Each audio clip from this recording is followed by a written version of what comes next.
आत्मन।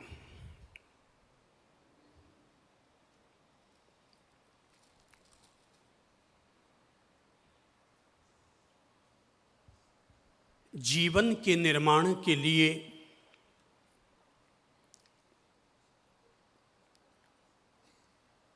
आज हम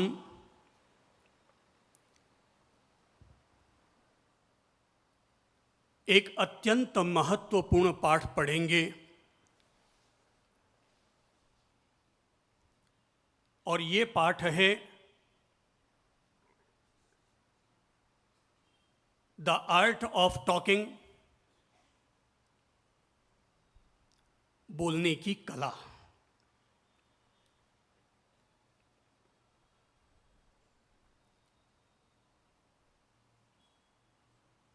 किसी भी विद्यालय, महाविद्यालय या विश्वविद्यालय में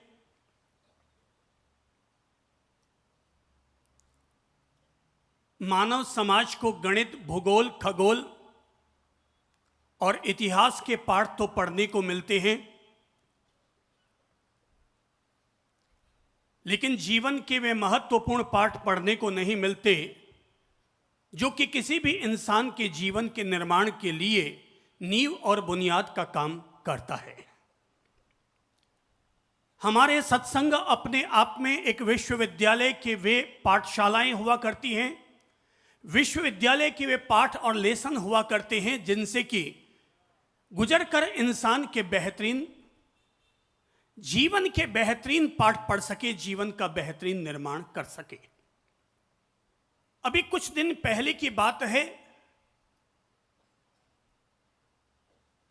कुछ युवक हमारे पास बैठे हुए थे, चर्चा कर रहे थे कि तभी एक युवक ने अपनी तरफ से जिज्ञासा रखी कि महाराज साहेब,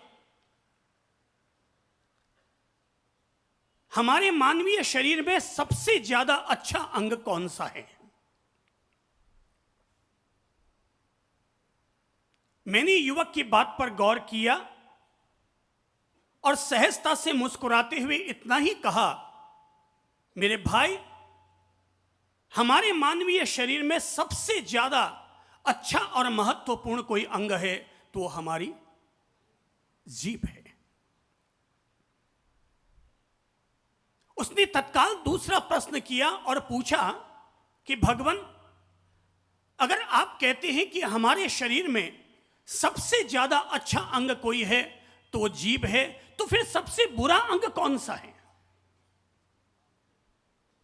मैंने फिर उस महानुभाव को, उसकी जिज्ञासा को शांत करते हुए कहा कि भाई, हमारे शरीर में सबसे अगर बुरा कोई अंग है तो वो भी हमारी जीभ है।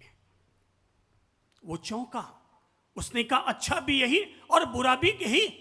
मैंने कहा हां, हमारे शरीर में सबसे अच्छा अंग भी यही है और सबसे बुरा अंग भी यही है, क्योंकि अगर हम जीभ का सही ढंग से अगर इस्तेमाल करें तो ये जीभ हमारे रिश्तों का निर्माण करेगी, करियर का निर्माण करेगी और समाज में हमारी इज्जत बनाएगी। पर अगर हमने अपनी जिह्वा का गलत इस्तेमाल किया तो न केवल ये हमारे रिश्तों में खटास घोलेगी बल्कि हमारे करियर को भी चौपट कर डालेगी और समाज में हमारी इज्जत को भी बेइज्जत में मिला देगी, हमारी इज्जत को मटिया मेट कर देगी। इंसान के जीवन में अगर सबसे ज्यादा महत्वपूर्ण अंग कहीं पर अगर ध्यान देने की बात है तो वो हमारी अपनी जिह्वा है। दुनिया में माना जाता है कि बंदर से इंसान का विकास हुआ, पर हकीकत यह है कि आज भी अगर बंदर की सबसे अच्छी नस्ल चिंपांजी, बंदर की सबसे अच्छी और सबसे समझदार अगर कोई नस्ल है तो वो कहलाती है चिंपांजी। चिंपांजी जैसा इंसान कर सकता है हूबहू उसकी सारी नकल कर लिया करता है, लेकिन आप ये जानकर ताज्जुब करेंगे कि चिंपांजी और मानव शरीर दोनों के शरीरों में केवल 2.5% जीवाश्म का अंतर है, लेकिन उस 2.5% ने इंसान को इंसान बना दिया और चिंपांजी को फिर भी वन मानुष और बानर बनाकर रख दिया। चिंपांजी और मनुष्य दोनों में केवल एक ही फर्क है और वो है सोचने, समझने और बोलने की शक्ति। चिंपांजी में बोलने की ताकत नहीं, सोचने और समझने की ताकत नहीं, लेकिन इस एक बोलने की ताकत ने मानव समाज का निर्माण कर दिया। धरती पर चौपायों में और दो पायों में सबसे बड़ा अगर कोई फर्क है तो वो है सोचने, समझने और बोलने की ताकत। हम लोग जिस बिंदु पर आज ध्यान देंगे वो हमारे सोचने, समझने और बोलने की ही ताकत है। जब प्रकृति ने हम सब लोगों को जन्म दिया है तो प्रकृति ने हमें बहुत सारी चीजें उपहार में दे डाली, लेकिन उपहार में मिली हुई सारी चीजों का उपयोग कैसे करना चाहिए, यही इंसान के लिए आर्ट ऑफ लिविंग है, आर्ट ऑफ लाइफ है। यही आदमी के लिए आर्ट ऑफ टॉकिंग है। किस आदमी को अपने जीवन में कभी किसी के गुस्से का, कभी किसी के अपमान का, कभी किसी के गाली गलौज का सामना न करना पड़ता हो।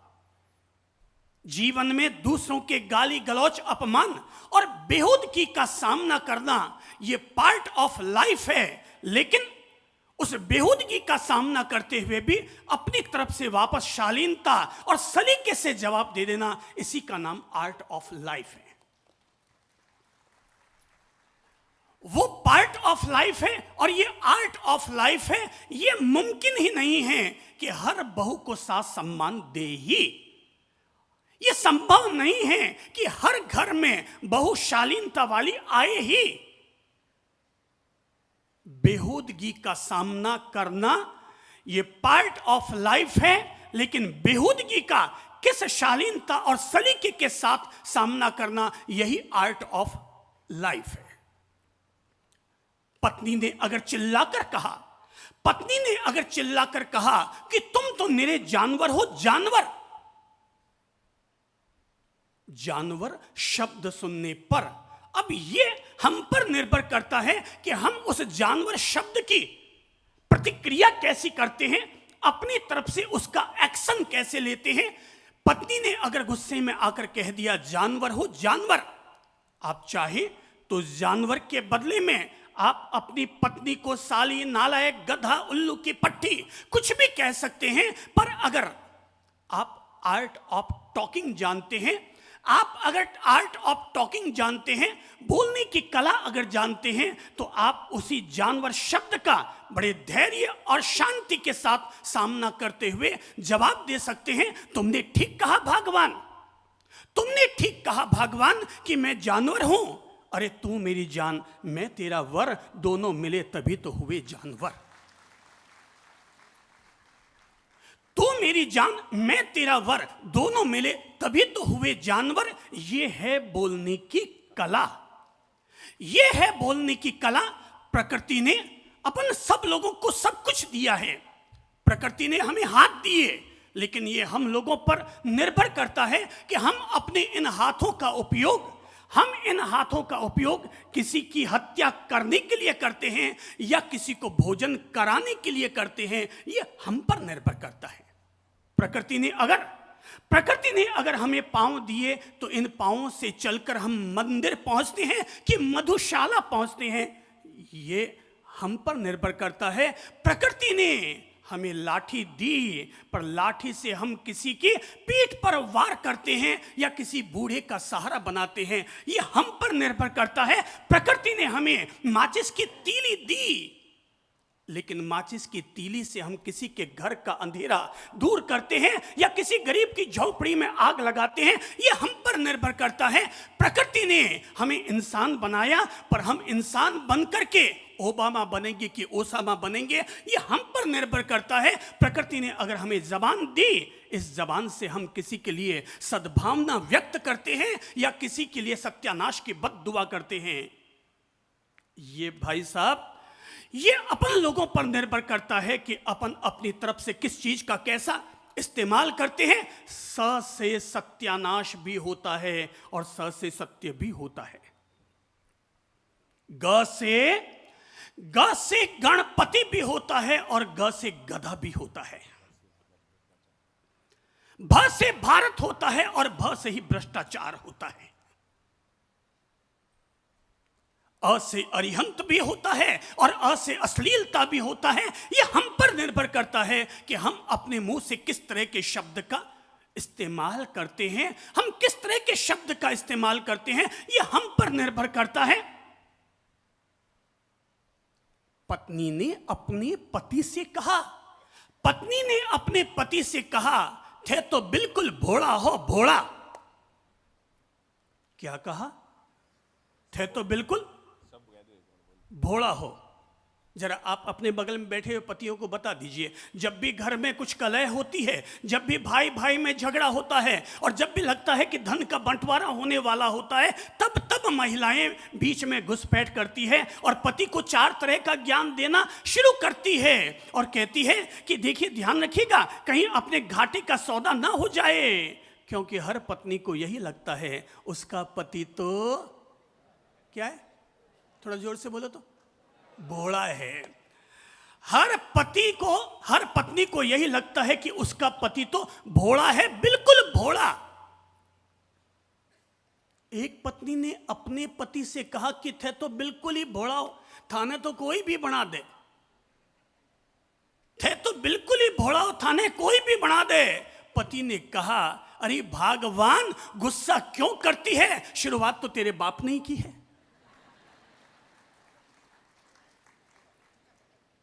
थाने कोई भी बना दे। पत्नी ने कहा, थे तो बिल्कुल भोला हो, थाने कोई भी बना दे।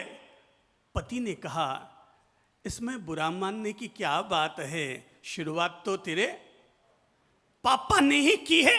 हर व्यक्ति के बोलने का अपना अपना अंदाज होता है, कौन व्यक्ति कैसा बोलता है, यह महत्वपूर्ण बात है। बात यह है कि एक नेत्रहीन संत चौराहे पर बैठा रहा करता था। उसे दिखाई तो नहीं देता था, लेकिन वो इंसान की जबान, इंसान के व्यवहार, इंसान के पदचाप के आधार पर भी पहचान जाता था कि ये आदमी कौन हो सकता है। नेत्रहीन संत बैठे थे चौराहे पर, वहीं पर उसकी पर्ण कुटीर बनी हुई थी, वो वहां पर आराम से बैठे हुए थे। तभी कोई आदमी उधर से दौड़ता हुआ गया। संत चौकन्ना हो गए, संत चौकन्ना हो गए। तभी 2 मिनट के बाद घोड़े की टापों की आवाज सुनाई दी, टप टप टप टप टप टप टप टप, और संत के पास आकर सैनिक ठहरा। संत के पास आकर वो घोड़ा ठहरा और चिल्लाकर कहा, ए अंधे, क्या तुमने इधर से किसी चोर को जाते हुए देखा? उसने कहा, मैं आंखें नहीं रखता, मेरे आंखें तो नहीं हैं, पर ए सिपाही, मैंने इधर से अभी किसी चोर को गुजरते हुए अनुभव जरूर किया है, मैंने उसका एहसास जरूर किया है। सिपाही उधर की तरफ दौड़ पड़ा। 2 मिनट के बाद में एक और व्यक्ति आया, उसने भी आकर के पूछा, ओ नेत्रहीन, ए नेत्रहीन बाबा, क्या आपने इधर से किसी को जाते हुए अभी देखा? बोले, हाँ सेनापति, पहले एक चोर दौड़ कर गया था, फिर उसके पीछे एक सिपाही गया, और अब सेनापति जी आप जा रहे हैं। सेनापति भी निकल गया। थोड़ी देर के बाद, 2 मिनट के बाद में एक और व्यक्ति आया, घोड़े पर चढ़ा हुआ, और पास आकर के बोला, प्रज्ञा चक्षु जी, क्या आपने इधर से किसी को जाते हुए देखा? बोले, हाँ महाराज, मैं देख तो नहीं सकता, आंखें नहीं है मेरे पास, पर मैंने एहसास किया है। पहले एक चोर गया, फिर एक सिपाही गया, फिर एक सेनापति गया, और फिर महाराज आप आए हैं और आप जा रहे हैं, आप आए हैं और आप जा रहे हैं। महाराज गति से गए, चोर को पकड़ कर लाए, और जब वहां चौराहे पर आए तो आते ही सब लोग वहां इकट्ठे हुए और कहने लगे कि महाराज, हमने ये सुन रखा है कि आप नेत्रहीन हैं, आपको दिखाई नहीं देता, फिर आपने किस आधार पर पहचान लिया? आपने किस आधार पर पहचान लिया कि एक चोर गया, एक सिपाही गया, एक सेनापति गया और एक राजा गया? क्या आप बता सकते हैं किस आधार पर पहचान लिया होगा? बोलने के आधार पर। बिल्कुल ठीक कहा आपने, बोलने के आधार पर, वाणी के आधार पर पहचान लिया कि कौन चोर है, कौन सिपाही है, कौन सेनापति है और कौन राजा है। जो बिना बोले दौड़ते हुए चला गया, समझ गया संत ये कोई भागने वाला व्यक्ति, चोर, लुटेरा, उचक्का ही हो सकता है। बाद में आया जिसने कहा, अबे ओ अंधे, घोड़े पर बैठा था, चिल्लाकर बोल रहा था, गरज कर बोल रहा था, जरूर उसका पीछा करने वाला सिपाही ही होगा। लेकिन बाद में आने वाला व्यक्ति जिसने कहा, ओ नेत्रहीन बाबा, क्या आपने इधर से किसी को गुजरते हुए देखा? जरूर थी तो बात में रौब, लेकिन अदब से फिर भी बोल रहा था। यानी पढ़ा लिखा समझदार आदमी है, सिपाही के पीछे आने वाला जरूर सेनापति ही होगा, सिपाही के पीछे सिपाही चल करके नहीं आता। पहचान गया ये सेनापति है। और उसके बाद में और तीसरा व्यक्ति आया, धीरज से उसने पूछा, अदब के साथ पूछा, हे प्रज्ञा चक्षु महाराज, क्या आपने इधर से किसी को जाते हुए देखा? समझ गया ये इतनी अदब से बोलने वाला व्यक्ति कोई राजा ही हो सकता है, इतनी अदब से बोलने वाला व्यक्ति कोई राजा ही हो सकता है। हम अगर इतने सारे लोग बैठे हैं, दुनिया में कौन व्यक्ति किस स्तर का है, ये पहचान उसके कुल के द्वारा नहीं, रूप और जाति के द्वारा नहीं, बल्कि उसकी जबान के द्वारा होता है कि कौन व्यक्ति कैसा बोलता है। कोई व्यक्ति कार में बैठकर भी जबान से कचरे का भरा ट्रैक्टर हो सकता है, और कोई व्यक्ति ऑटो में बैठकर भी फूलों का गुलदस्ता, कोई व्यक्ति ऑटो में बैठकर भी फूलों का गुलदस्ता हो सकता है। ये तो अपने अपने पर निर्भर करता है कि कौन व्यक्ति किस तरीके से बोलता है। बोलते तो सभी हैं, दिन भर बोलते हैं। बकरी भी मैं करती है, कुत्ता भी भौं भौं करता है, गधा भी ढेंचू ढेंचू करता है, इंसान भी अपनी तरफ से जबान का उपयोग करता है। पर अब ये निर्भर इस बात पर करता है कि किस इंसान ने अपनी जबान का परिणाम कोयल की तरह मीठी और मधुर निकाला, और किस आदमी ने अपनी जबान का उपयोग कुत्ते की तरह भौंकने के लिए निकाला। भगवान ने मानव समाज को जीने के लिए एक खास तौर पर शब्द का प्रयोग किया, और वो था भाषा समिति। क्या शब्द है? भाषा समिति। भाषा समिति अर्थात विवेक और मर्यादा पूर्वक बोलने का नाम है भाषा समिति। और अगर बोलते हुए भी, विवेक और मर्यादा पूर्वक बोलते हुए भी, अगर कभी कोई गलत वचन हमारे मुंह से निकल जाए तो उस पर वापस नियंत्रण कर लेना, उस पर वापस कंट्रोल कर लेना, इसका नाम है वचन गुप्ती। कोई ये न समझे कि केवल सामायिक करना धर्म है, कोई ये न समझे कि मंदिर जाना ही धर्म है, बल्कि आज ये बात समझने का प्रयास कीजिएगा कि विवेक और मर्यादा पूर्वक वाणी का उपयोग करना भी सबसे बड़ा धर्म है। यह सबसे बड़ा धर्म है, इसमें सबसे बड़ी अहिंसा छिपी हुई है, इसमें सबसे बड़ी इंसानियत की भाषा छिपी हुई है। क्या आप बता सकते हैं महाभारत क्यों हुआ? कौन बता सकता है महाभारत का युद्ध क्यों हुआ? हाँ, बिल्कुल ठीक कहा, जड़ पकड़ी। लोग समझते होंगे कि महाभारत का युद्ध द्रौपदी का चीरहरण करने के कारण हुआ। लोग समझते हैं कि शकुनी के द्वारा षड्यंत्र में युधिष्ठिर को पराजित करने के कारण महाभारत का युद्ध हुआ होगा। नहीं, महाभारत का पहला बीजारोपण अगर कहीं से हुआ तो इंसान की वाणी के द्वारा हुआ। जब द्रौपदी ने अपने यहां पर आए हुए इंद्रप्रस्थ में आने वाले दुर्योधन की मजाक उड़ाते हुए कहा था कि जब वो सामने इंद्रप्रस्थ में जहां पर पानी था और जहां पर कांच था उसे लगा कि यहां पर पानी है, उसने अपनी धोती ऊपर कर ली और आगे बढ़ा तो देखा कि वहां पहले कांच था तो यहां भी आगे कांच ही होगा। उसने फिर धोती ऊपर करनी ना चाहिए कि भाई वहां भी कांच था यहां भी कांच होगा, लेकिन वहां वो सीधा पानी में गिर पड़ा और चौंक पड़ा। वहां कांच यहां पानी, दोनों एक जैसे दिखते थे। ये कौन सा अजायब घर। पर तभी झरोखे में बैठी हुई द्रौपदी हंस पड़ी और हंसी हंसी में कह पड़ी, अंधी का बेटा आखिर कोई व्यक्ति राजकुल में पैदा हो जाए, कोई व्यक्ति राजघराने का हो जाए, कोई व्यक्ति राजरानी बन जाए, इसका मतलब ये नहीं कि उस आदमी को बोलने का तरीका भी आता है। अगर बोलने का तरीका आ रहा होता तो द्रौपदी इस तरह के कटाक्ष भरे शब्द न बोलती। अगर समाज में, परिवार में, घरों में लोग टेढ़े शब्द बोलना बंद कर दे, किसी की मजाक उड़ाना बंद कर दे, किसी का उपहास करना बंद कर दे, मैं दावे के साथ कहता हूं दुनिया में कोई भी घर आपस में नहीं टूटेगा, कोई समाज आपस में नहीं टूटेगा। जितने समाज टूटे हुए हैं हमारे द्वारा बोले जाने वाले कड़वे और टेढ़े शब्दों के कारण टूटते। बहुत आसान होता है मुंह पर मुंहपत्ती बांधकर सामायिक कर लेना, बहुत आसान होता है मुंह पर मुंहपत्ती का कपड़ा बांध करके सामायिक कर लेना, लेकिन बहुत कठिन होता है विपरीत वातावरण बन जाने पर भी अपनी तरफ से शालीनता और मर्यादा भरी वाणी का उपयोग करना।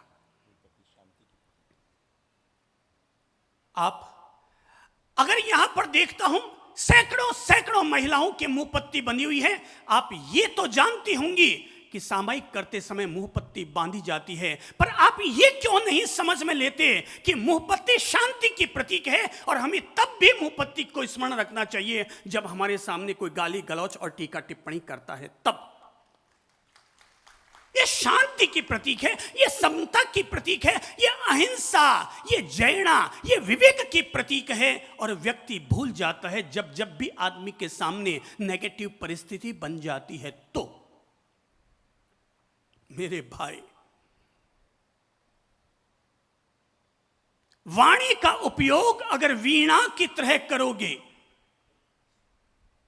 वाणी का उपयोग अगर वीणा की तरह करोगे तो संगीत का संसार पैदा होगा, पर वाणी का उपयोग अगर बाण की तरह करोगे तो महाभारत की रचना होगी। दूसरे के द्वारा बोली जाने वाली वाणी को ही तवज्जो देते रहोगे तो तुम्हारी भूमिका कैकई की भूमिका बन जाएगी। इस दुनिया में मंत्रा और शकुनी भरे पड़े हैं, इस दुनिया में मंत्रा और शकुनी भरे पड़े हैं जो कि तुम्हारे परिवार को, भाई भाई को, सास बहू को, देरानी और जेठानी को तोड़वाने में लगे हुए हैं। दुनिया में मंत्रा और शकुनी भरे पड़े हैं। अब ये तो आपको निर्णय करना होगा कि आप अपनी ओर से राम, कृष्ण, महावीर और मोहम्मद की किस तरह से भूमिका अदा करते हैं। क्या आपको पता है राम के भी भाई थे, रावण के भी भाई थे। रावण के पास राम से ज्यादा ताकत थी, फिर भी रावण पराजित हुआ। क्यों? वो इसलिए पराजित हुआ क्योंकि रावण को बोलना नहीं आता था। वेद तो पढ़ रखे थे, शास्त्र तो पढ़ रखे थे, पर कोई ये मत समझ लेना कि वेदों को पढ़ लेने से, शास्त्रों को पढ़ लेने से, एमए, एमबीए, सीए कर लेने से आदमी को बोलना भी आ गया। कितने लोग हैं जो आप में एमए होंगे? कितने लोग हैं जो आप में MBA, CA, LLB, engineering pass होंगे? पर जरा ईमानदारी से बताओ, आप बोलते समय गाली गलौच करते हैं या नहीं? क्या छोटा सा भी विपरीत वातावरण बन जाते ही आप धैर्य रखते हैं या सीधा आग बबूला हो जाते हैं? क्या आपको लगता है कि बेटे से छोटी सी गलती हो जाती है आप उसे माफ कर देते हैं या घर में सीधा चीखना चिल्लाना शुरू कर देते हैं? आप याद कीजिए कि आपके घर में अगर आपकी बहू से आपकी बहू से अगर अचार का भांड फूट जाता है तो आप जाकर के हेल्प करते हैं पहुंचने के लिए, या उस पर चीख और चिल्लाहट करते हैं? क्या आप ये कहते हैं कोई बात नहीं बेटा, गिर गया, कोई बात नहीं? सास अगर बहू से जाकर कहती है बेटा कोई बात नहीं, अचार का भांड फूट गया, कोई बात नहीं, ला मैं साफ कर देती हूं, मैं भी जब छोटी थी ना तो मेरे हाथ से भी ऐसे ही अचार का भांड फूट गया था।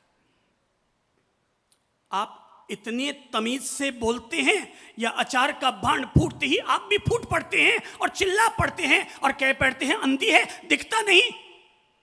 इतनी बड़ी शीशी तूने अचार की फोड़ डाली, अपने पीहर से तो तुझसे लाया नहीं जाता और हमारे घर में रोज नुकसान करती रहती है। अचार का भांड था 150 रुपये का भाई साहब, अचार का भांड है केवल 150 रुपये का। 1 किलो अचार है और 30 रुपये की आपकी सीसी है। 150 रुपये के भांड के चक्कर में आपने अपनी बहू का दिल तोड़ डाला। आप चाहते तो अच्छे बोल बोल करके आप बहू को जिंदगी भर के लिए फिर दोबारा ऐसी गलती न हो उसके लिए आप उसे अवेयरनेस दे सकते थे, पर आपने बदतमीजी के साथ बोलकर उसका दिल तोड़ा, और न केवल दिल तोड़ा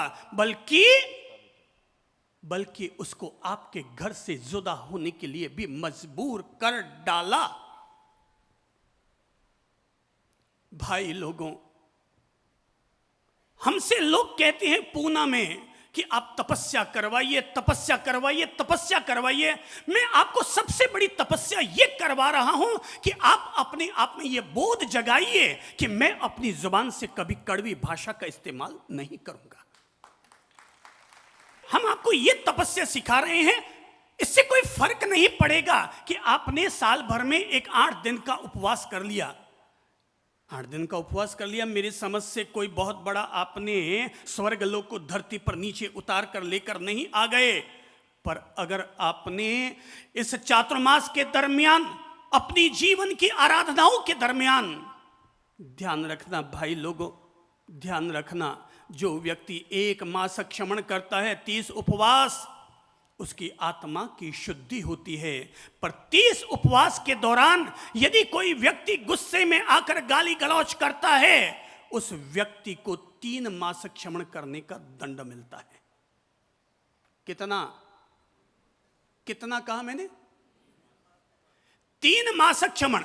1 मास क्षमण में 1 बार गुस्सा करके, गाली गलौज करने से, हो हल्ला करने से व्यक्ति की आत्मा का इतना पतन हो जाता है कि उसको 3 मास क्षमण करने का दंड, प्रायश्चित उसको मिलता है।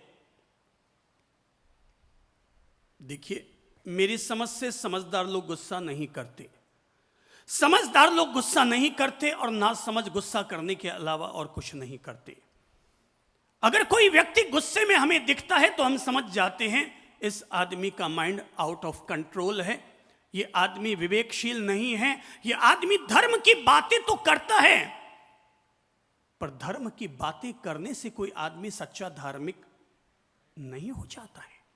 ऐ मेरे भाई, गुस्सा आ जाए और गुस्से में अगर बोलना चाहो ना, तो मेरी समझ से अगर आपके सामने वाले ने गुस्सा किया तो बोलने की कला सीख लो, और तुम्हें अगर गुस्सा आ जाए तब भी बोलने की कला सीख लो। सोमवार को अगर गुस्सा आ जाए, सप्ताह में कितने दिन? जोर से बोलिए, 7। सोम, मंगल, बुध, गुरु, शुक्र, शनि, रवि। सोमवार से वार की शुरुआत होती है और रविवार पर वार का समापन होता है। सोमवार को अगर गुस्सा आ जाए तो यह सोच करके गुस्सा मत कीजिएगा और हो हल्ला मत कीजिएगा कि आज तो सप्ताह की शुरुआत है, आज भला मुझे गुस्सा करके अपने सप्ताह को क्यों बिगाड़ना चाहिए।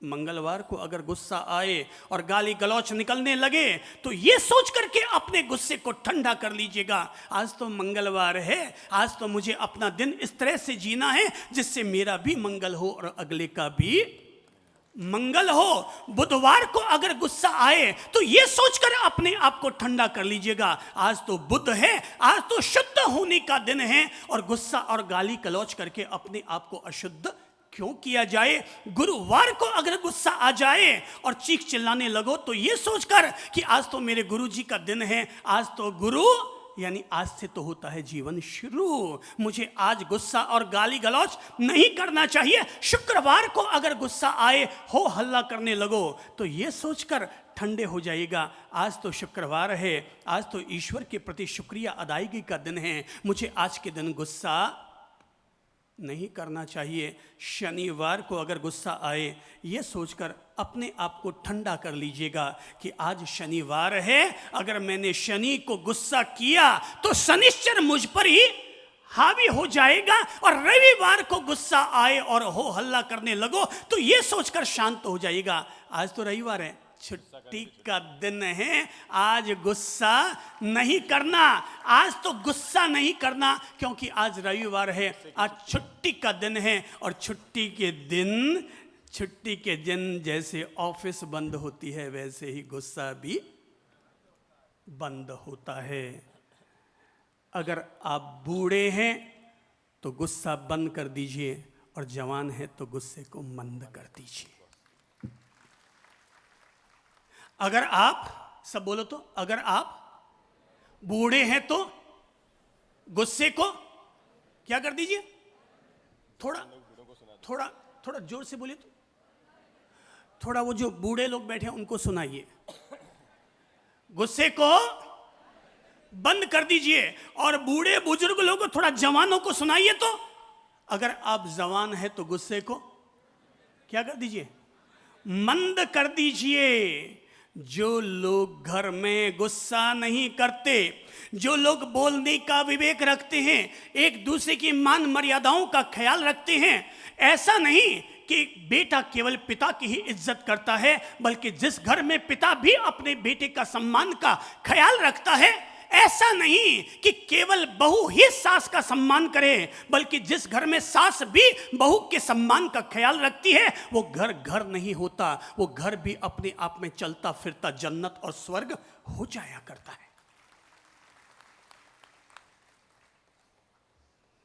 भाई और बहन सब अपने चेहरे के स्मार्टनेस पर ध्यान देते हैं, चेहरे के स्मार्टनेस पर ध्यान देते हैं। मेरी समझ से कोई आदमी, सड़क पर कोई भिखारी बैठा है उसकी बात छोड़ दो, कोई विक्षिप्त और पागल हो गया है उसकी बात छोड़ दो, बाकी दुनिया में कोई आदमी ऐसा नहीं है जो अपने चेहरे को बिगाड़ कर रखना पसंद करता होगा।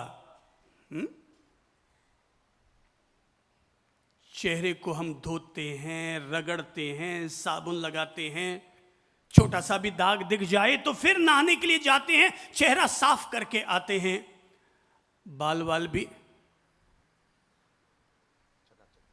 चकाचक टनाटन। और अगर उम्र आ गई, बाल धोड़े हो गए तो डाई कर लेते हैं। डाई करना गलत नहीं है, वो बुरा नहीं है, मैं उसकी कोई टिप्पणी नहीं करूंगा। मेरी समझ से अगर कोई भी चीज अपनाने से हमारे चेहरे की खूबसूरती बढ़ती हो तो वो चीज अपना लेनी चाहिए। कोई भी चीज करने से अगर हमारे चेहरे की खूबसूरती बढ़ती हो तो अपना लेनी चाहिए। जीवन में हर चीज खूबसूरत होनी चाहिए, फिर चाहे वो जबान हो, चाहे वो हमारी सूरत और मूरत भी क्यों ना हो। हम अपने चेहरे पर तो ध्यान देते हैं, स्मार्टनेस पर ध्यान देते हैं, बालों पर ध्यान देते हैं, गालों पर ध्यान देते हैं, टीथ की सफाई पर हम ध्यान देते हैं, दंत मंजन अच्छे से अच्छा, ब्रश हमारा अच्छे से अच्छा, होंठ हमारे अच्छे से अच्छे। पर इंसान के जीवन की तरक्की में स्मार्टनेस का मूल्य केवल 20% है। कितना? केवल 20% है। इंसान की तरक्की में सबसे बड़ी अगर कोई भूमिका करता है, जिसकी 20 नहीं बल्कि 80% जिसकी भूमिका होती है, वो है हमारी वाणी, जबान, भाषा, बोली, लैंग्वेज, टॉकिंग। सबसे ज्यादा महत्वपूर्ण यही हुआ करती है। गुस्सा आ जाए मौन रहो, बोलना बहुत अच्छी बात है, पर जब जब तेजी आ जाए तब तब मौन रखना सोने में सुगंध का काम करता है। बोलना अगर चांदी है तो विपरीत वातावरण बन जाने पर मौन रहना सोना है। सब बोल लो, बोलना चांदी है पर विपरीत वातावरण बन जाने पर मौन रहना सोना है। बातचीत कभी आपस में बंद मत करो। आपस में कभी किसी से बातचीत बंद मत करो। अगर आपको लगता है कि आपके चाचा जी से आपकी बोलचाल बंद है तो मैं आपसे रिक्वेस्ट करूंगा, आज ही जाकर के फोन कर दीजिएगा और कहिएगा, अंकल धोख प्रणाम नमस्कार। बोले क्या बात है, आज धोख कैसे लग रही है? बोले बस इच्छा हो गई अंकल आज आपको प्रणाम करने की। अरे किसी भी तरीके से वापस बोलचाल शुरू कर दीजिएगा, क्योंकि बोलचाल बंद करने से रिश्ते न केवल बिगड़ते हैं बल्कि टूट जाते हैं। याद रखिएगा, जिसको आप समझते हैं कि ये गलत आदमी है इसलिए मैंने बोलचाल बंद कर दी, मैं आपको बता देना चाहूंगा मेरे भाई बहनों, गंदा पानी पीने के काम भले ही ना आ पाए, पर आग लग जाने पर बुझाने के काम तो जरूर आता है। गंदा पानी पीने के काम नहीं आता, पर आग लग जाने पर बुझाने के काम जरूर आता है। अपने भाई से बोलचाल बंद मत करो, अपनी बहन से बोलचाल बंद मत करो, अपने चाचा जी से, रिश्तेदार से, पड़ोसी से बोलचाल बंद मत करो, क्योंकि गंदा पानी पीने के काम भले ही ना आए पर आग लग जाने पर बुझाने के काम तो जरूर आता है। अरे बेवक्त में ही सही काम तो आएगा। कुछ लोग इतने नासमझ होते हैं, सगे भाई और सगे भाई भाई भाई होकर भी आपस में नहीं बोलते। मैं कहता हूं भाई, तू भाई होकर अगर भाई से नहीं बोलेगा, तू भाई होकर भाई से प्यार नहीं करेगा, जो तेरा अपना सगा खून है, तू अगर उसी से अगर प्यार नहीं करेगा तो मेरे भाई फिर दुनिया में तू किसी से भी प्यार और मोहब्बत नहीं कर पाएगा। तेरी वजह से तो कभी भी विश्व बंधुत्व और भाईचारे की स्थापना नहीं हो सकती। भाईचारे की शुरुआत यहां से नहीं होती कि हिंदू और मुसलमान आपस में गले लगे, बल्कि भाईचारे की शुरुआत इस बात से होती है कि सुबह उठकर दोनों भाई, ननंद भाभी, देरानी जेठानी आपस में गले मिले। यहां से भाईचारे की शुरुआत होती है। आपको याद ही नहीं होगा कि आप भाभी, ननंद भाभी को गले मिले हुए कितना वक्त हो गया होगा। याद ही नहीं होगा आपको। अगर मैं सामने महाराज जी से पूछूं, महाराज जी आप लोगों को गले मिले हुए कितना वक्त बीत गया होगा? हंस रहे हैं मेरी बात पर। ओ भाई साहब, हम तो रोज मिलते हैं। अरे ये तो गले लग कर देखो तो पता चले। अरे जब किसी बीवी को गले लगाने से आनंद मिल सकता है तो भाई होकर भाई को गले लगाने से आनंद क्यों नहीं मिल सकता? जब मेरी बात पर हंस रही है भाइयां बहनें, ओ इंटेलिजेंट गर्ल्स एंड वोमेन, जब केवल इतना सा सोचो कि एक महिला पुरुष को गले लगाए और एक पुरुष महिला को गले लगाए, उसको आनंद मिलता है, तो क्या भाई भाई आपस में गले मिलेंगे तो क्या आंसू आएंगे? पीड़ा होगी? पीड़ा होगी? आंसू आएंगे, पर कौन से आंसू? खुशी के आंसू आएंगे। वाह, आज तो हम भाई भाई आपस में गले मिले। पीड़ा होगी इस बात की कि हे चंदा प्रभु तुम आज ही क्यों आए, 20 साल पहले क्यों ना आ गए, ताकि हम 20 साल पहले भी भाई भाई आपस में गले मिलना सीख जाते। देरानी जेठानी आपस में गले मिलना सीख जाते। भाईचारे की शुरुआत हिंदू मुसलमान को गले लगाने से नहीं होगी, वो तो बहुत विस्तार की बात है। असली भाईचारे की शुरुआत होगी भाई भाई आपस में गले लगने से। मेरी समझ से आपने अपने बेटे को गले लगाए बहुत वक्त हो गया होगा, क्योंकि अब आपका बेटा बड़ा हो गया है। आपको लगता है आपका बेटा बड़ा हो गया, 35 साल का हो गया, 40 साल का हो गया, अब उसको कैसे गले लगाऊं? भाई तुम उसको गले लगाकर 1 मिनट तक आंखें बंद करके और एहसास करो कि मैं एक पिता हूं, वो मेरा बेटा है। तुम उस एहसास को भीतर ही भीतर विस्फोटित होने दो।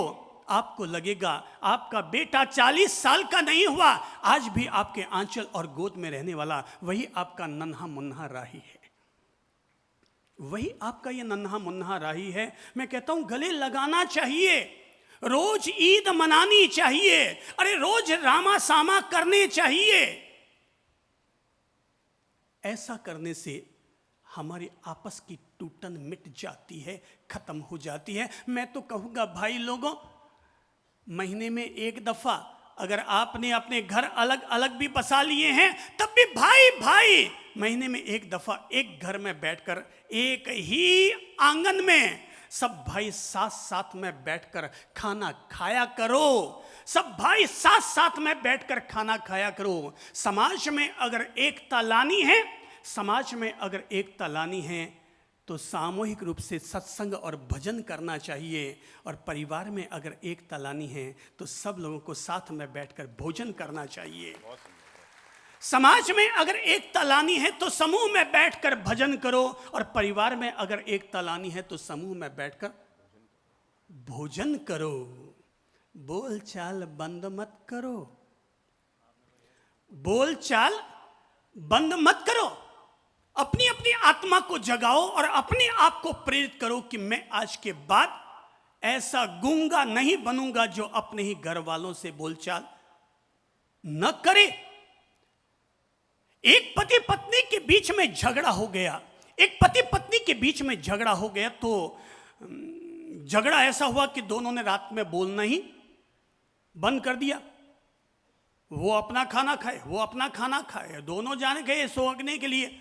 अब क्या करें, सोना तो पति पत्नी है, सोना तो एक ही कमरे में, सोना एक ही पलंग पर है, पर एक का मुंह उधर और एक का मुंह इधर। अल सुबह सुबह ही उसको अहमदाबाद जाना है यहां से 6 बजे की ट्रेन से, और आदमी की आदत है सुबह 8 बजे उठने की। उसको पता है पत्नी सुबह 5:30 बजे जग जाती है, पर बोले कैसे कि मुझे सुबह 5:30 बजे जगा देना, क्योंकि आज बोलचाल बंद है, क्योंकि आज बोलचाल बंद है। तो बोले क्या करूं, तो उसने एक पन्ना फाड़ा डायरी में से और उस पर लिख दिया मुझे सुबह 5:30 बजे जगा देना, और लिख करके टेबल पर कागज रख दिया। पत्नी सुबह 5:30 बजे उठी, उठते ही उसकी नजर पड़ी, पर उसने अपने पति को जगाया नहीं।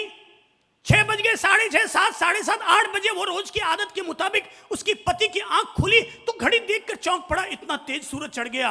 8 बज गए, अरे ट्रेन तो निकल गई। उसे और तेज गुस्सा आया, और गुस्से में वो जैसे ही बोलना चाहता था कि मैंने तुझे लिखकर दिया था ना कि तू मुझे 5:30 बजे जगा देना, और तूने मुझे जगाया क्यों नहीं। और ये बोलकर वो जैसे कमरे के बाहर आने वाला था कि तभी उसकी नजर वापस टेबल पर पड़ी, क्योंकि उसके कागज के बगल में एक और कागज लिखा हुआ था जिस पर लिखा हुआ था 5:30 बज गए हैं, जग जाइए।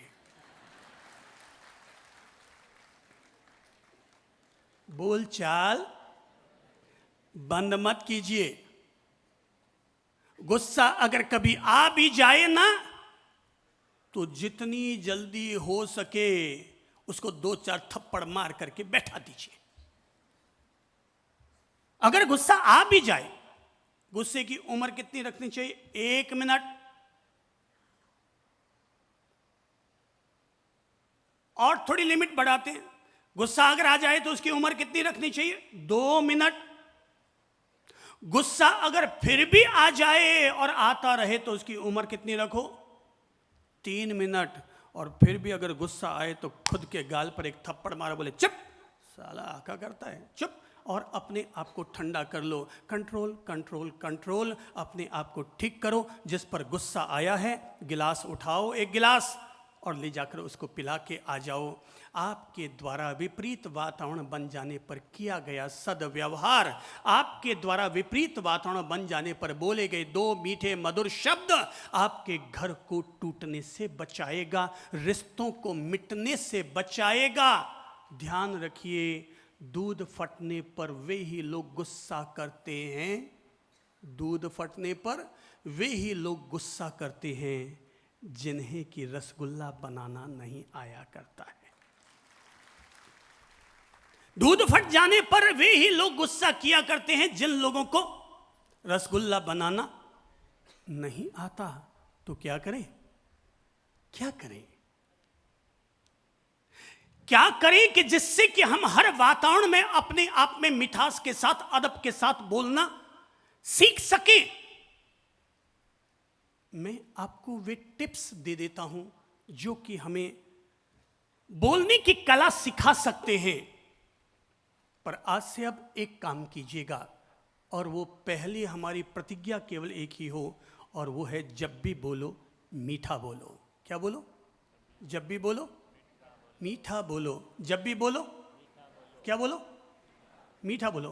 तीसरी बार बोलो तो जब भी बोलो मीठा बोलो। मीठो मीठो रसगुल्लो गुड़, मीठो मीठो बोल, मीठा है रसगुल्ला गोल। जब भी बोलो कैसे बोलो? मीठा बोलो, मिठास से बोलो, क्योंकि मिठास से अगर बोलोगे, मिठास से अगर बोलोगे तो दिल में उतरोगे, और कड़काही के साथ बोलोगे तो दिल से उतर जाओगे। हमारे मुंह में जीभ है और दांत भी है, हमारे मुंह में जीभ भी है और दांत भी है। मिठास से बोलोगे तो दांत सुरक्षित रहेंगे, कड़वाहट से बोलोगे तो दांत बाहर आ जाएंगे। ये जीभ तो सेनापति है और दांत सेना की तरह है। जीभ सेनापति है और दांत सेना की तरह है। अगर जीभ का ठीक से इस्तेमाल करते रहे तो सेना पूरी खड़ी रहेगी, और सेनापति का अगर गलत इस्तेमाल कर बैठे तो बत्तीसी बाहर, तो बत्तीसी बाहर आ सकती है। इसीलिए कहना चाहूँगा, ऐ मेरे भाई बहनों, कैसा बोलो? मीठा बोलो। ध्यान रखो, हाथ की शोभा कंगन से है, हाथ की शोभा कंगन से है, गले की शोभा नेकलेस से है, पर जिंदगी की शोभा तो मीठी जबान से है। इसलिए हर आदमी को, जितने लोग भी आप लोग दुकानदार लोग हैं ना, मैं आज आप सब लोगों को फैक्ट्री का मालिक बना देता हूं। जितने दुकानदार लोग हैं सबके घर में एक एक फैक्ट्री खोल देता हूं, और जितने लोग हैं जिनकी ऑफिसों में काम करते हैं, कहूंगा आज सब लोग फैक्ट्री के मालिक बन जाओ, और हर आदमी अपने जीवन में 3 फैक्ट्री जरूर खोल ले। पहली फैक्ट्री दिल में खोलो, लव फैक्ट्री। सब बोलो तो, दिल में खोलो लव फैक्ट्री। दिल में खोलो लव फैक्ट्री, माइंड में खोलो आइस फैक्ट्री, और जुबान पर खोलो शुगर फैक्ट्री। जुबान पर खोलो शुगर फैक्ट्री, जुबान पर खोलो शुगर फैक्ट्री। ऐसी फैक्ट्री कि जिसमें पैसा नहीं लगाना पड़ेगा। पर ये 3 फैक्ट्रियां अगर खोल ली तो जैसे बरसात आते ही अलग अलग नालियों से पानी अंदर आना शुरू हो जाता है, वैसे ही 3 फैक्ट्रियां खोलते ही पता नहीं लक्ष्मी जी आप पर कहां से मेहरबान हो जाएगी, और आप पर कहां कहां से आपके पास इनकम के सोर्स, रिलेशनशिप के सोर्स आपके पास बढ़ते चले जाएंगे, अगर हमने अपने जीवन में 3 फैक्ट्रियां खोल ली। नंबर 1 बोलो तो, हाथ रखकर, थोड़ा हाथ रखो ना। क्या खोलो दिल में? जोर से बोलो तो, एक स्वर में, लव फैक्ट्री। कैसे खोलेंगे? थोड़ा आपके बगल में जो भी बैठी है, जो भी बैठा है, गले लगाकर फिर बोलो, गले लगाकर फिर बोलो, लग जाओ सब एक दूसरे के गले में। आई love you all, I love you all, I love you all. मुझे लगता है आप लोग अभी भी कंजूसाई करते, थोड़ा ढंग से लगो ना। और फैंसी भाई साहब, थोड़ा ढंग से लगो आपस में। ये और भाई साहब, आप लोग आपस में गले नहीं लगते? और अध्यक्ष उपाध्यक्ष थोड़े शिकवे दूर करने पड़ते हैं आपस में। ओ भाई साहब, आप लोग इधर बैठे हैं, ओ नेताजी लोग लग गए, हाँ हैं? ओ पीछे वालों थोड़ा एक बार लगो तो आपस में। चलो एक साथ, सब साथ साथ लगते हैं, हम भी लगते हैं। चलो, अय्या, I love you all, I love you all, I love you all. के मीठो मीठो बोल थारो काई लागे, काई लागे जी थारो काई लागे, तू तो मीठो मीठो बोल थारो काई लागे। काई लागे जी थारो काई लागे, तू तो मीठो मीठो मीठो मीठो मीठो मीठो बोल थारो काई लागे। काई लागे जी थारो काई लागे। सब बोलो और बगल वाले को जरूर सुनाओ, जो इतना जोर से बोलिएगा कि आपके बगल वाले के कान में, क्योंकि सबके कान में क्या भरा पड़ा है? क्या भरा पड़ा है? मैल भरा है। अरे मैल कान में नहीं भरा, मैल मन में भरा है, जिसके चलते ये कान सुनते नहीं हैं। और इसीलिए अब अपने को सुनाने की जरूरत है। आज एक ही काम कीजिएगा, घर में जाओ ना, और घर में जाते लगे आज शाम को पति थोड़ा टेढ़ा बोल रहा है, आप क्या करेंगे? कुछ मत कीजिएगा, केवल ये गीत गा लीजिएगा कि मीठो मीठो बोल थारो काई लागे, काई लागे जी थारो काई लागे, तू तो मीठो मीठो मीठो मीठो मीठो मीठो बोल थारो काई लागे। काई लागे जी थारो काई लागे। संसार कोई रो घर नहीं, संसार कोई रो घर नहीं, कद निकले प्राण खबर नहीं। मीठो मीठो मीठो मीठो हुई मीठो मीठो बोल थारो काई लागे। काई लागे जी थारो काई लागे, तू तो मीठो मीठो बोल थारो काई लागे। काई लागे जी थारो काई लागे। आनंदम।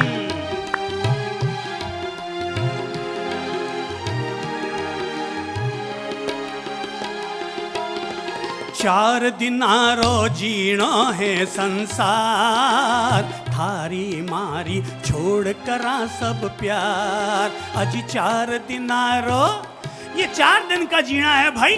क्या तेरा और क्या मेरा, क्या तेरा और क्या मेरा, दुनिया तो रैन बसेरा। तू जग जाए तो अभी इसी वक्त हो जाएगा सवेरा।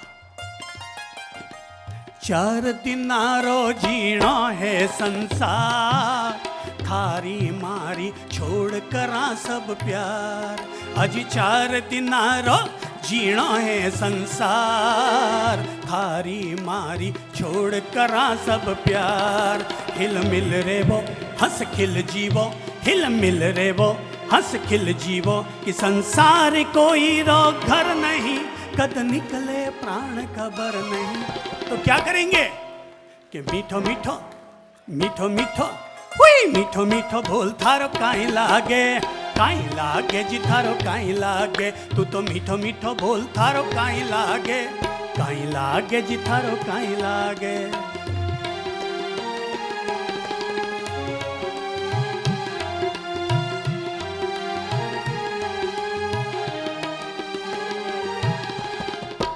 ऐसा हुआ, एक पति और पत्नी के बीच में झगड़ा हो गया। पति और पत्नी के बीच में झगड़ा हुआ। पति तो अपने ऑफिस चला गया। शाम के वक्त उसने अपनी पत्नी को फोन किया और पूछा, ये जानने के लिए थोड़ा सा पोलाइटली पेश आ जाता हूं, थोड़ा सा पोलाइटली पेश आ जाता हूं, अपनी पत्नी का माथा ठंडा कर देता हूं। फोन किया कि फोन करने से शायद वो ठंडी हो जाए। फोन किया, बोले हेलो, बोले हाँ कई बात है। पत्नी उधर से गुर्राई कि हाँ बोलो क्या बात है। बोले नहीं नहीं बस ऐसे ही फोन कर लिया था, ये पूछने के लिए कि आज शाम को खाने में क्या बनाया है, क्या बनाया है। पत्नी अभी भी गुस्से में थी। बेटे दिन भर तो मेरा माथा खाते हैं, मेरा दिल जलाते हैं, ऑफिस में जाके फोन करते हैं, मेरी अब आरती उतारते हैं कि क्या बनाया क्या। गुस्से में बोली जहर बनाया जहर। बोलो अब क्या करना है। बोले नहीं नहीं नहीं नहीं कुछ नहीं करना है, मैंने सोचा कि अब मैं तो आज दोस्त के यहाँ खाना खाने जाऊंगा, तो अकेले ही खा लेना। ये मीठो मीठो मीठो मीठो हुई मीठो मीठो बोल थारो काई लागे। काई लागे जी थारो काई लागे, तू तो मीठो मीठो बोल थारो काई लागे। काई लागे जी थारो काई लागे।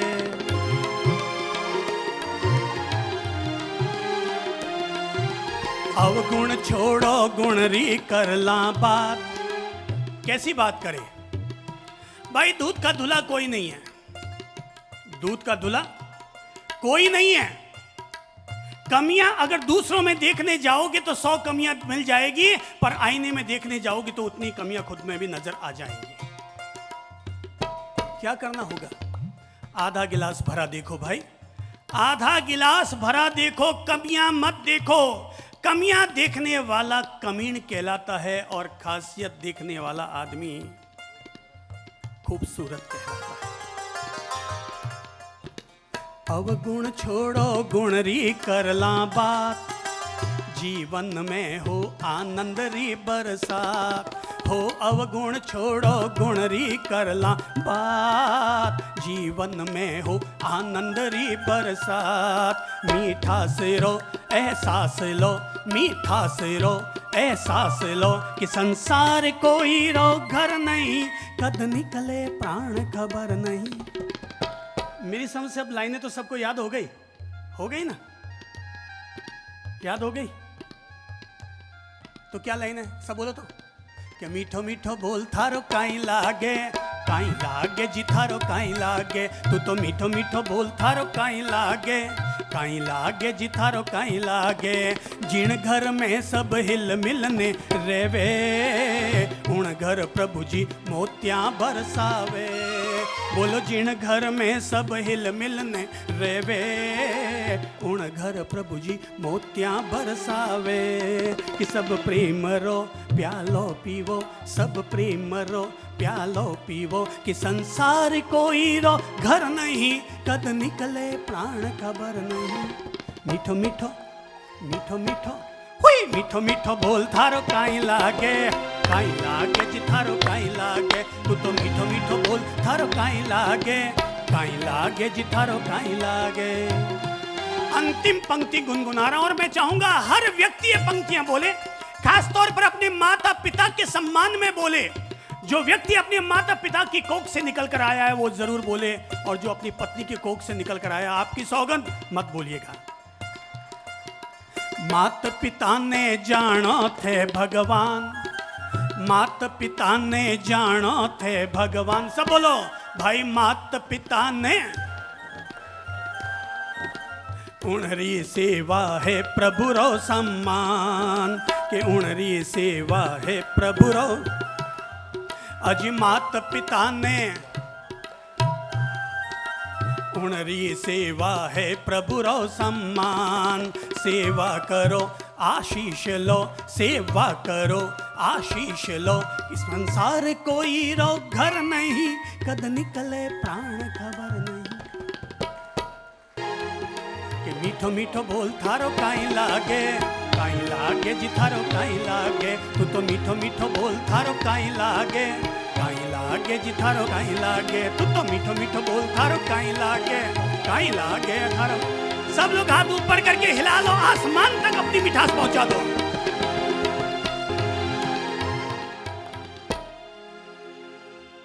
बोलने की कला, जब भी किसी से बोले सबसे पहले अपनी मुख मुद्रा ठीक करें।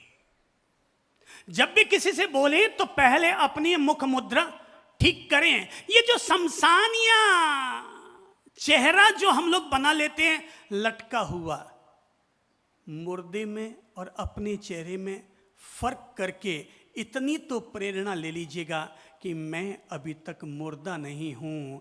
मुर्दा जो मुस्कुरा नहीं सकता, मुर्दा जो अपने चेहरे को गुलाब के फूल की तरह खिला नहीं सकता। अगर आप बोलने की कला सीखना चाहते हैं तो पहला काम होगा अपने चेहरे की पोजीशन को पॉजिटिव बनाइए, मुस्कान से भरिए। ध्यान रखिए, शब्द का प्रभाव 20% पड़ता है, शब्द का प्रभाव 20% पड़ता है, आपके चेहरे के हाव भाव का प्रभाव और 20% पड़ता है। अगला 20% प्रभाव आपके हाथों के पोजीशन का पड़ता है और अंतिम 20% का प्रभाव आपके मन के सद्भावों का पड़ता है। सबके 20-20% अपने अपने प्रभाव हुआ करते हैं। इसलिए सबसे पहले मुंह से मैं आपके मुंह की दुकान खोलूं और ये बताऊं कि आपके मुंह की दुकान में हीरे भरे हैं कि कोयले भरे हैं, उससे पहले अपने चेहरे की पोजीशन क्या कीजिए,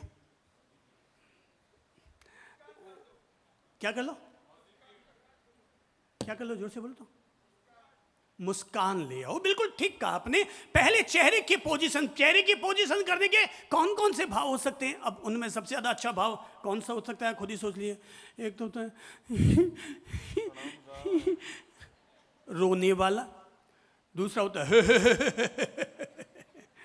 बहुत तेज हंसने वाला।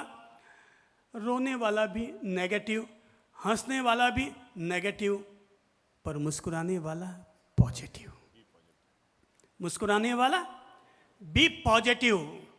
अगर चंद्र प्रभु और ललित प्रभु से कोई भी जिंदगी का पाठ सीखे तो हमेशा एक ही पाठ सीखो, जियो नो नेगेटिव बी पॉजिटिव।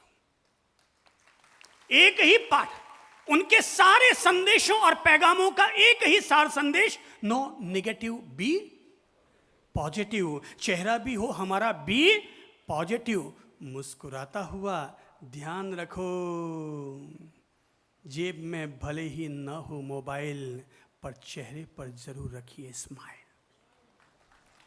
जेब में भले ही न हो मोबाइल, पर चेहरे पर जरूर रखिए स्माइल। अरे फोटोग्राफर फोटो खींचता है, उसका एक ही काम होता है, वो क्लिक बाद में करता है, उससे पहले आपके चेहरे की पोजीशन को ठीक करता है, क्योंकि उसको पता है कि अगर उसने ऐसे ही क्लिक मार दिया तो वो आपका फोटो ले जाने वाला नहीं है। वो कहेगा मैंने मेरा फोटो खिंचवाया था, किसी गधे का नहीं। वो कहेगा कि मैंने मेरा फोटो खिंचवाएगा, गधे का नहीं। उसको पता है, इसलिए वो पहले अपने गधेपने को ठीक करवाना चाहता है। और वो कहता है स्माइल प्लीज। क्या कहता है वो भाई साहब? फोटो खींचने से पहले क्या कहते हैं? Smile please. थोड़ा बोलो तो जोर से, खड़े होकर के, स्माइल प्लीज। हर व्यक्ति अपनी मुख मुद्रा को ठीक करे, और मुख मुद्रा को ठीक करने का पहला तरीका है हमेशा अपने चेहरे को मुस्कुराहट से भरा हुआ रखो। अरे मैं तो कहूंगा सुबह जब आंख खुले ना, बोलने की बात तो छोड़ो, सुबह जैसे ही आंख खुले ना, ईश्वर को भी बाद में याद कीजिएगा, मम्मी पापा को धोख लगाने के लिए भी बाद में जाइएगा, भाई भाई गले भी बाद में लगिएगा। उससे पहले सुबह उठते ही आधा मिनट तक तबीयत से मुस्कुराइएगा, क्योंकि मुस्कुराते ही हमारे मन की स्थिति पॉजिटिव बन जाती है, चेहरा गुलाब के फूल की तरह खिल जाता है।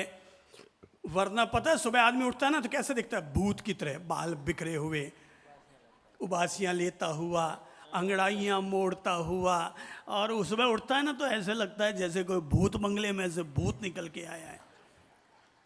चलिए एक काम करते हैं अपन, चलो 10 सेकंड तक मुस्कुराते हैं। कौन देखिए कितनी देर तक मुस्कुरा सकता है, देखते हैं।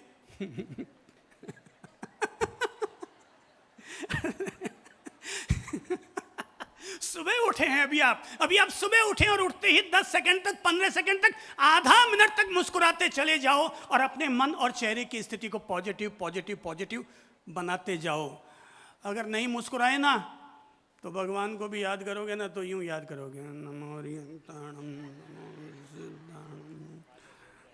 पर अगर उठते ही आप मुस्कुरा लिए, मुस्कुराते ही आपके भीतर जैसे गुब्बारे में हवा भरते ही गुब्बारा फूल जाता है, ऐसे आपने मुस्कुरा दिया तो मुस्कुराते ही आपका चेहरा गुलाब के फूल की तरह खिल गया। आपकी सुस्ती दूर हो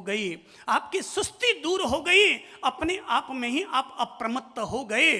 और तब आप जो नवकार मंत्र बोलेंगे ना, तब प्रसन्न चित्त से बोला गया नवकार मंत्र, दुखी मन से बोला गया नवकार मंत्र भी आदमी को दुखों से पार नहीं लगाता, पर सुखी मन से बोला गया नवकार मंत्र आदमी को सिद्धत्व की शिला तक ले जाया करता है। सुखी मन से, प्रसन्न मन से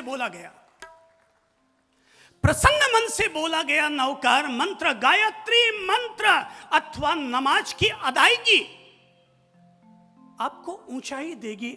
मुख मुद्रा ठीक करो, दुकान खोलो ना, शटर बाद में ऊपर कीजिएगा, पहले दुकान के बाहर खड़े होकर अपना जो शटर है ना उसको पहले ठीक कर लीजिएगा। दुकान का शटर बाद में खोलिएगा, पहले अपने शटर को पॉजिटिव बना लीजिएगा। अब दुकान खोलो। अब आप दुकान खोलेंगे ना भाई, ध्यान रखना, खुद का शटर ठीक किए बगैर अगर दुकान का शटर खोल लिया तो अंदर जाकर गणपति की पूजा करना कंपलसरी है। पर अगर आपने खुद का शटर अगर ठीक कर लिया तो गणपति की पूजा करो चाहे न करो, पर अपना शटर ठीक तो सारी दुकानदारी ठीक। घर में 3 बहुएं होती है, एक अच्छी लगती है, 2 कम अच्छी लगती है। क्यों? क्योंकि एक का शटर ठीक रहता है, बाकी 2 का शटर चढ़ा हुआ रहता है। एक दुकान पर ग्राहक ज्यादा आते हैं, एक का पर कम आते हैं। क्यों? क्योंकि वो दुकानदार का शटर ठीक है, इसलिए उसके यहां पर दोबारा जाने की इच्छा होती है। भाई लोगों, पहले अपनी मुख मुद्रा ठीक कीजिए, और मुख मुद्रा ठीक करते हुए स्माइल प्लीज, चेहरे पर मुस्कान लाइए। दूसरी बात, मुख मुद्रा ठीक करते ही मान लीजिए कि जैसे अभी आप यहाँ से मिलने के लिए जा रहे हैं, जैसे मान लीजिए कि अभी आप लोगों को एक 11 लाख की टिप लिखा के लानी है, तो 11 लाख की टिप लिखा के लानी है, तो आप लोग शहर में किसका नाम ढूंढेंगे? बोलो तो, हैं? बोलो तो, हैं? एक ने कहा रांग का, और दूसरा नाम बोलो भाई। तो भंवर जी को डॉक्टर ने मना कर रखा है। वैसे पार्टी तो भंवर जी भी दिखती है, विजय जी भी दिखती है, अचल जी भी दिखती है, सारी पार्टियां दिखती हैं, विलास जी भी दिखती हैं, सभी पार्टियां ही हैं। 11 लाख लिखाने के लिए अपन लोगों को निकलना, भाई इनके यहाँ जाना है। अब पहले क्या करना पड़ेगा? जाते सीधे दम से दिमाग चौकड़ी बचा दोगे, भाई साहब 11 लाख लाओ? क्या करना पड़ेगा? पहले अपने अपने शटर को ठीक करना पड़ेगा, थोड़ा जाके तेल लगाना पड़ेगा। अगले के जाके क्या करना पड़ेगा? रसिक लाल धाड़ीवाल, बिल्कुल ठीक नाम बताया आपने। वैसे मैंने 11 लाख ही कहा, 11 लाख के लिए रसिक भाई धाड़ीवाल तक जाने की जरूरत नहीं। उसकी बहू रानी यहाँ सामने ही बैठी है, वो दीना जी काफ़ी है। अरे भाई ये मत सोचो रसिक भाई धाड़ीवाल ही बैठे हैं, मेरी समझ से यहाँ ऐसे 100 लोग बैठे हैं जो 11-11 लाख रुपये धर्म के लिए निकाल सकते हैं। ऐसे 100 से ज़्यादा लोग यहाँ इस समय गणेश कला क्रीड़ा मंच में बैठे हैं। पूना का सारा क्रीम यहाँ पर बैठा है, और यहाँ पर 100 से ज़्यादा ऐसे लोग हैं जो 11-11 लाख रुपये दे सकते हैं। पर वो निकलवाने के लिए पहले क्या करना पड़ेगा? पहले अपनी दुकानदारी ठीक करनी पड़ेगी, हैं?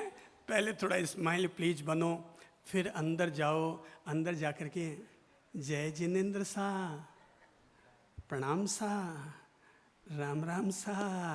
हाँ, अपना अभिवादन पहले जरूर होना चाहिए। जाते ही जबान का शटर मत खोलो।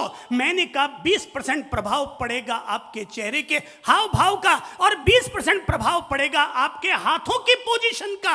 हाथों की पोजीशन को पॉजिटिव बनाने के लिए क्या कीजिए? जय जिनेंद्र। भाई साहब, सब लोगों से पीछे तक बैठा हुआ है, सब लोगों को कहता हूं जय जिनेंद्र, जय श्री कृष्णा। ओ देखा,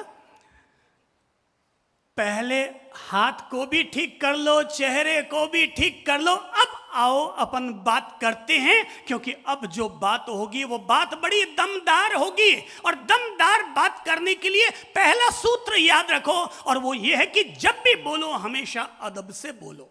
नंबर 1, जब भी बोलो कैसे बोलो? अदब से बोलो। जब भी बोलो तो हमेशा अदब से बोलो। जब भी बोलो हमेशा अदब से बोलो।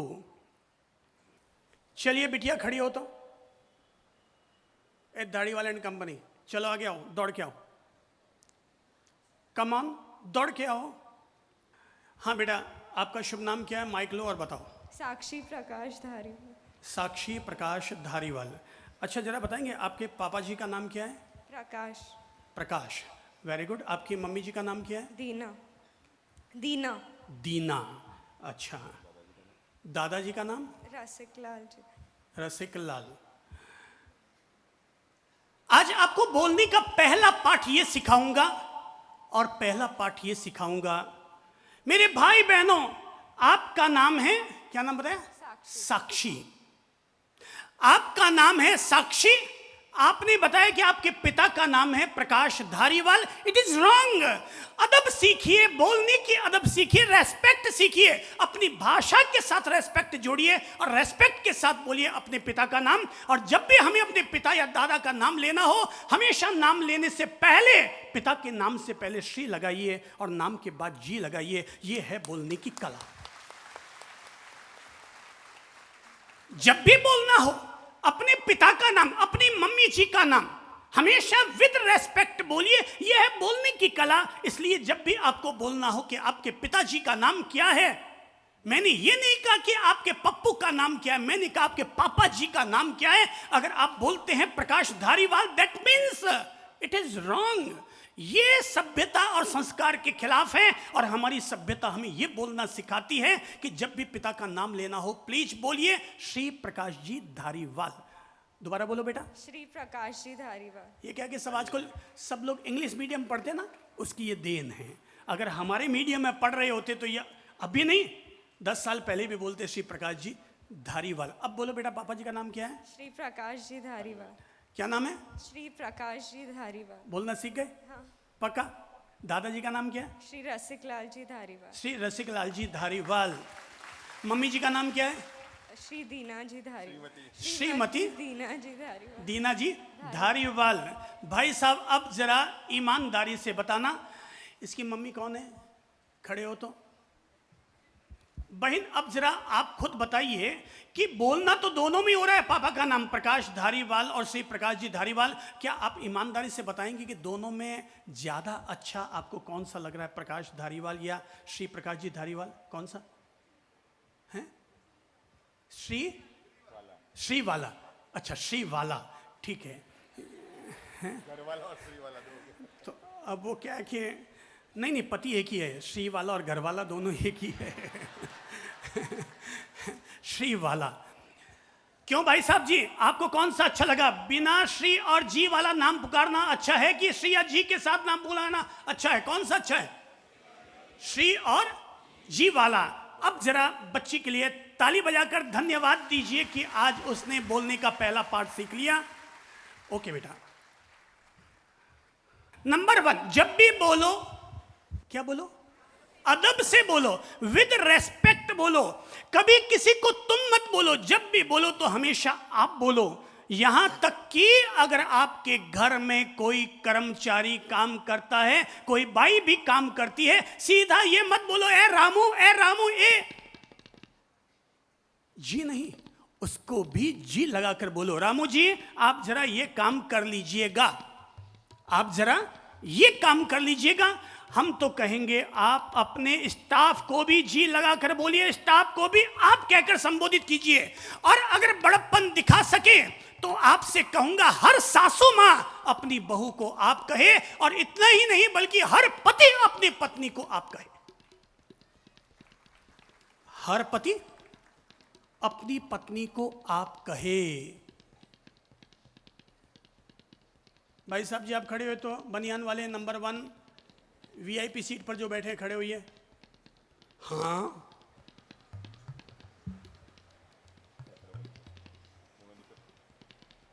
जरा भाई साहब ईमानदारी से बताइए, आप अपनी पत्नी को आप कहते हैं कि तुम कहते हैं? हैं? तुम कहते हैं। बोलने का आज ये पाठ सीखिए कि अपनी पत्नी को भी आप कहकर के संबोधित कीजिए। यही है बोलने की कला, कि आप अपनी पत्नी को भी आप कहिए, अपनी बहू को भी आप कहिए। अपने मुंह से तुम कहना किसी का अपमान करना है। हमेशा सबको आप कहकर के संबोधित कीजिए। नंबर 1, सॉरी और थैंक यू का पूरा पर्याप्त मात्रा में इस्तेमाल कीजिए। जब भी किसी से बात करें, अगर गलती हो जाए तो सॉरी कहना मत भूलिए। सॉरी एक ऐसी सर्वश्रेष्ठ औषधि है जिसमें घर का कुछ नहीं लगता, पर रिश्तों को बिगड़ने से रोका जा सकता है। ये एक ऐसी औषधि और टॉनिक है। अगर गलती हो गई, गलती हो सकती है, मुझसे भी गलती हो सकती है, ऐसा नहीं कि नहीं हो सकती। छदमस्त है कोई अपन तीर्थंकर और केवल ज्ञानी नहीं हुए, इसलिए गलती हो सकती है। पर जैसे ही गलती हो जाए तत्काल क्या कहो? हमने अपनी पूरी जिंदगी में आज तक श्रावक को तो छोड़ो, आपका पोता भी अगर हमारे पास आता है, हमने कभी जिंदगी में 2 वर्ष के बच्चे को भी बिना आपके कभी संबोधित नहीं किया। हम कभी बच्चे को भी बिना आपके कभी संबोधित नहीं करते। बच्चे को भी नाम के साथ जी लगा करके पुकारते हैं। गलती हो जाए तो सॉरी कहने से मत चूकिए। गलती हो सकती है, याद रखिए गलती करने वाला इंसान कहलाता है, गलती पर गलती करने वाला नादान कहलाता है, गलती पर उससे ज्यादा गलती करने वाला शैतान कहलाता है, जो उससे भी बड़ी गलतियां करता है उसे पाकिस्तान कहा जाता है, पर जो उसकी भी गलतियों को माफ कर दे उसी को शेर दिल हिंदुस्तान कहा जाता है। उसी को शेर दिल हिंदुस्तान कहा जाता है। सॉरी कहो, कोई भी काम करवाना हो, प्लीज जरा ये काम कर देना, बेटा जरा ये काम कर देना, प्लीज जरा ये काम कर देना। और अगर आप अपनी बहू को भी कहते हैं कि देखें बेटा जरा ये काम कर देना, हाँ मम्मी अभी कर देती हूँ, और वहीं ऑर्डर झाड़ेंगे, ए सविता ये काम कर देना, तो वापस बोलेंगे हाँ चलेगा, वो भी वापस वैसे महाराष्ट्रीयन स्टाइल में बोल जाएगी, प्लीज अपनी भाषा में प्लीज सॉरी थैंक यू काम कर दे, थैंक यू कहना मत भूलिए, हैं थैंक यू कहना मत भूलिए, कोई भी काम कर दे थैंक यू भाई साहब बहुत आपने मेरी हेल्प की। भाई जब सड़क पर चलते हुए कोई हमें 10 मिनट की लिफ्ट दे दे तो भी हम थैंक यू कहते हैं। याद करो आपने कितनी बार अपने जीवन में थैंक यू शब्द का इस्तेमाल किया है। मैं तो कहूँगा मम्मी से भी कहा करो, मम्मी थैंक यू। बोले किस बात के लिए? बोले तूने मम्मी हमको पैदा किया, बड़ा किया, ये इतना बड़ा इंसान बनाया, मम्मी आपको थैंक यू, पापा आपको थैंक यू, भैया थैंक यू, सबको थैंक यू। माइक वाला माइक बजा रहा है थैंक यू, वीडियोग्राफर वीडियो खींच रहा है भाई थैंक यू। पैसा कमाता होगा मगर थैंक यू देना मत भूलिए। महाराज साहब पधारे, महाराज साहब बोलिए थैंक यू महाराज साहब जी आप पधारे, बड़ी कृपा की। दिन भर इस्तेमाल करते रहो, हैं? दिन भर इस्तेमाल करते रहो। भाई साहब जरा एक बात बताओ, दादा बड़ी ट्रस्ट वालों ने हम लोगों को यहाँ बुलाया, थैंक यू देना चाहिए कि नहीं? देना चाहिए कि नहीं? तो दो जोर से थैंक यू। ये कुछ शब्द ऐसे हैं जिनके उपयोग करने में हमारे घर का कुछ नहीं घटता। पता है हम लोग लोगों का सम्मान कैसे करवाते हैं? न तो साफा मंगवाते हैं, न सॉल मंगवाते हैं, न माला मंगवाते हैं। हम कैसे सम्मान करवाते हैं? भाई साहब ऊपर आए, एक किताब देते हैं, सबसे कहते हैं ताली बजाओ तो, और हो गया उनका सम्मान।